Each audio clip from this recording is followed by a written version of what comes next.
हाय, कशा आहात मैत्रिणींनो? आम्ही बहिणी या चॅनलमध्ये तुमच्या सर्वांचे खूप खूप स्वागत.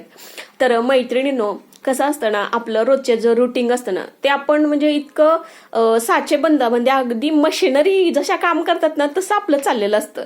सकाळी उठा, काय असेल ते आवरावरी करा, आंघोळ करा, सडा रांगोळी करा, घरातली कामं करा, किचनमधलं काय असेल ते आवरा, मुलांचा डबा भरा, मुलांना शाळेला पाठवा, त्याच्यानंतर घरातलं बाकीचा पसारा आवरा. आपलं जे डेली रुटीन असेल, कोणी आपण म्हणजे जॉब करत असणाऱ्या जॉबला जातात, घरात काही व्यवसाय करणार असतात व्यवसाय करतात, कुणाचं काही दुकान असतं त्या दुकानला जातात, पार्लर असतं त्या पार्लरला जातात. माझं सुंदर असं बुटीक आहे तर मी बुटीकला जाते. तर आपण असं म्हणजे इतकं धावपळीच्या ह्या युगामध्ये ना, आपण इतकं पळापळी करत असतो, इतकी पळापळी करत असतो की आपण विसरूनच होतो की आपण हे आयुष्य जगलं पाहिजे आणि आपण ही छोटंसं का होईना सेलिब्रेशन केलं पाहिजे. तर सहज काय झालं, काल रात्री सहज समर्थला म्हटलं, आज काय काय झालं सांग रे. हा, आज बरी तुला मला माझी आठवण आली ग, आणि रोज तर इतकी नुसती धावपळ आणि कामातच असतेस, मला थोडासा सुद्धा तू वेळ देत नाहीस, असं समर्थ मला म्हणाला.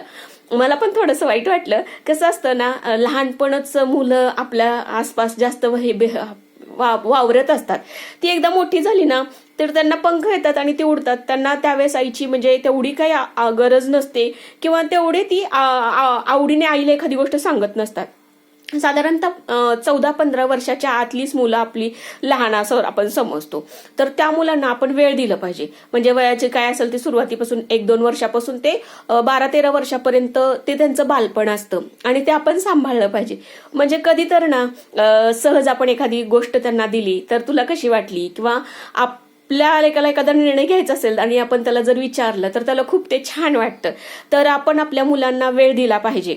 आपण कामाच्या व्यापात किंवा आपल्या ज्या काही जबाबदाऱ्या असतात त्यामध्ये ना आपण मुलांना विसरूनच जातो. तर मुलांना ना आपण लक्षात ठेवलं पाहिजे किंवा मुलांना आपण वेळ दिला पाहिजे. भले रोजच्या दगदगीच्या जीवनात नाही झालं तर कमीत कमी शनिवार किंवा रविवारी तर एक दिवस आपण पूर्ण वेळ त्यांच्याबरोबर घालवला पाहिजे.